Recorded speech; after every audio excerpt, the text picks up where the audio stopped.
Before I start, I'm going to take a selfie of me looking at you all. Thank you. I actually did that. When I was 19 years old, I was stationed in Northern California with the U.S. Army. And by the time I got to my duty station, I got there as a result of peer pressure from my own family. It was December of 1984, and I'm backing up a little bit here. It was December of 1984, and a house that was only supposed to fit 4 or 5 people now had 7 or 8 people. We had just come back from Germany, and I really had nowhere to go. And my family was like, well, first it was brothers, join the army, join the army, join the army. And then my mom started chiming in, yeah, maybe you should join the army, free school and all that. And I showed them I joined the army. And I didn't join the army, I actually escaped the army just to get away from them. And I don't recommend escaping to the military. Anyways, I got to basic training, scared shitless. I got to the MOS school, which is basically you get trained to do your job. And my job was, I was a cook. I wasn't a citizen, so I couldn't get a security clearance. And God, those cooks looked like they were having fun on those videotapes. So I said, I'm doing that. So anyways, you know, where I grew up was Sierra Vista, Arizona. Where am I? Okay, that's probably gone. Anyways, I grew up in Sierra Vista in a Leave It to Beaver kind of neighborhood. And I was very naive and very impressionable. And I'm in Northern California in the barracks, and I'm alone in my room, and I figured if I can't talk to another cook, I'm basically screwed. And what I had suffered from all my life is very low self-esteem. I'm on the withered end of the grapevine in junior high and stuff like that, and I did things to try and get people to talk to me, like I became a reporter for the newspaper, because you're not going to talk to Robert, but you'll talk to a reporter named Robert, that kind of thing. So anyways, I'm sitting in my room, and I realized that the sergeant and a specialist were down the hall in their room, and I figured, like I said, if I can't talk to them, I'm basically screwed. So I knocked on their door, and they didn't even ask who the hell was there. They opened the door, and I walk in, and what's about to happen is one of those made-for-movie, those movie of the weeks. If you're back in the day, they used to have these movies of the week where you discuss the social issue. At the end, there's an 800 number, and you called it, like anorexia, or you know you're dating a prostitute or something, and you can't figure out what the hell to do. Anyways, so what's about to happen is a made-for-TV movie, and I'm going to go ahead and act that out. So I walk in, I said, "Hi, I'm Private Ronquillo from down the way." Sergeant Lynn goes, "We know who you are." And I'm like, "Okay." Well, I walk into the room, I look over to the right, and on a mirror are 30 lines of cocaine. I did not know that at the time. I just saw 30 lines of something over there. There was a fifth of whiskey over here, and the specialist was holding something in his hand. Now, in basic training, I started smoking because the smokers got to stand near the window where the heat was coming out. It was January in Fort Leonard Wood, Missouri. So, anyways, I started smoking because of that. I figured what he was holding was a different way to smoke. So anyways, I'm in the room, and he points this bowl, this apparatus at me, and he goes, "Here." And I go, "What is that?" And he said, "It's marijuana." And I was like, "Wait, that's illegal." And my inner spring tightened, and a flash burn went across my gut, and I was like, "No!" Inside, I was like, "No!" And he says, "If you don't do this, we're going to tell everybody you're CID." I had no idea what he's talking about. I find out that CID is basically the plainclothes cops of the military.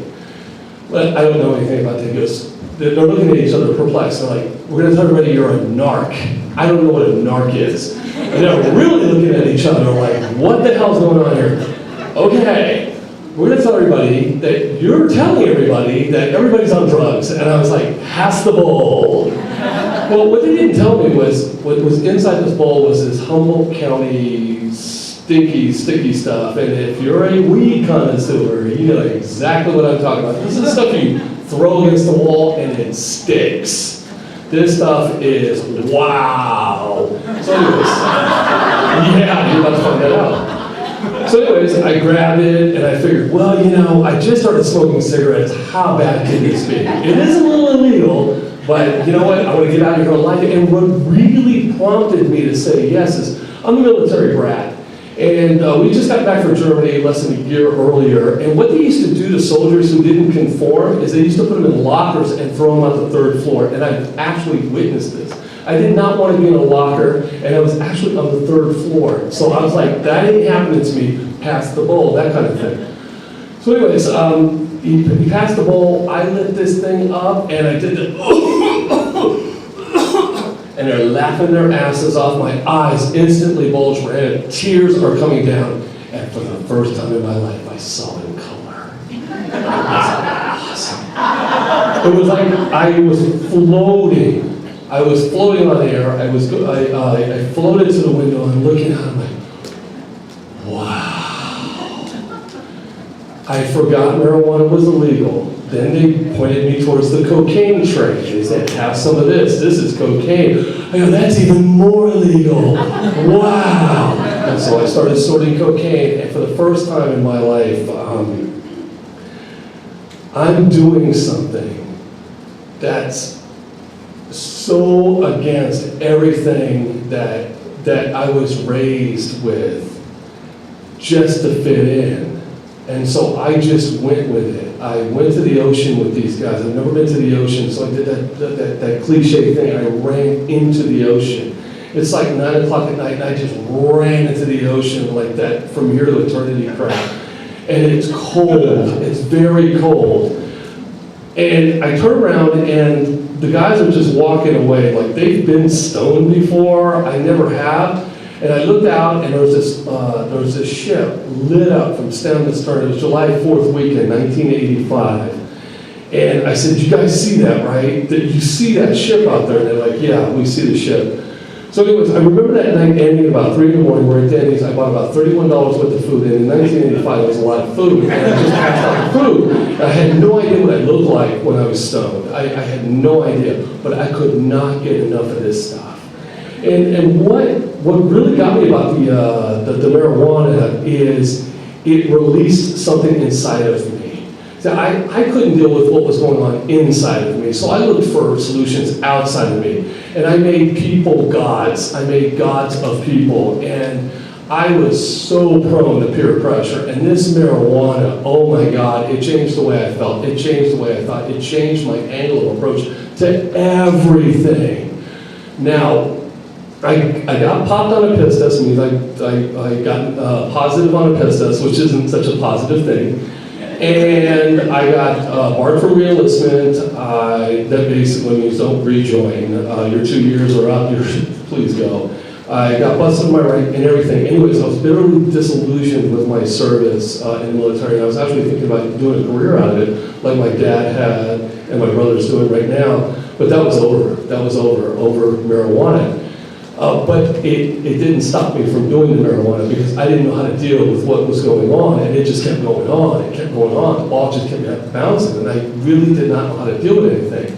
So anyways, I got out of the military. I had no idea how to live, but the marijuana was my constant. I was always looking for that. That was the only way I could make connections to people is through marijuana. Well, fast forward about 16 years later, at the age of 34, I'm at the Tucson Inn, and I'm alone again. And I'm sitting on the bed, it's about 5:30 in the morning, and I'm sitting on the bed, and I'm not making any connections. Marijuana's not doing what it used to do. It's not changing the way I think. It's not changing the way I feel. In fact, it feels like a special kind of stupid anymore. And I'm not getting high anymore, and there I am, I'm alone. And for the first time, an inner voice, it actually started out as a dot, a white dot in the back of my mind, and the white dot got bigger, and it separated the letters, and with those letters came a voice that said, rehab. And for the first time, I listened to the God within, and it changed my life. Thank you.